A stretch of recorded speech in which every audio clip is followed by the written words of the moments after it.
Alright, welcome to Amateur News. I'm Jorge, and we're here to talk about gun control. People and their rights to own guns. How far can it go? According to a researcher who's definitely not Google, the definition of gun control is regulation of selling, owning, and the use of guns. It doesn't seem like a problem to most people, but to others it does because they associate themselves with guns on a regular basis. The homeowners especially have the most to comment about this.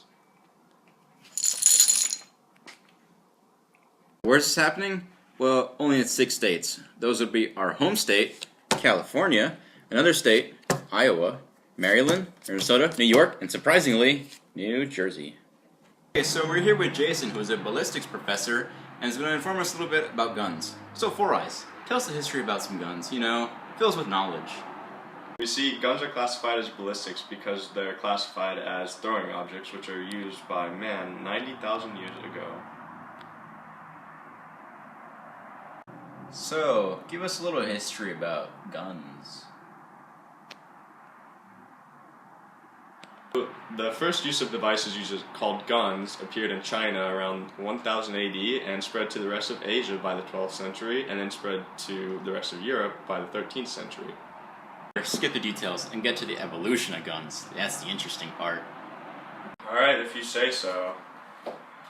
Okay, so it starts with throwing by hand, slings throwing blunt objects, bows using arrows, catapults that hurl objects, the gun which evolved with its own category like ammo and weapon types, and then we have rockets that use rocket engine to thrust attack, and they're in the same category as nukes. Wow, so now I see why we have gun control. It's just so some average Joe can't just go to a store and get one of these nukes. Well, that's somewhat how gun control works, but it's mostly just restrictions on modifications, ammunition, gun types, where you pick it up. I mean, like, you can't just go into Walmart and come out with a Uzi. That's why they have so much paperwork to fill out and the background checks, as well as a 7-day waiting period. Like, you can't just wake up one day and say, like, hey, I'm low on guns, I think I'm going to go get some more. It just doesn't work like that. Interesting. So what does the government try to do to stop people from getting these so-called Uzis?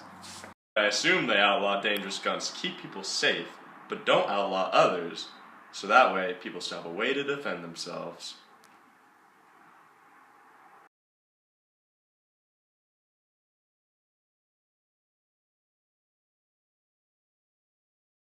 Here with an average American citizen who is stressed about the price of gun control. I'm just so stressed because guns are just so expensive nowadays.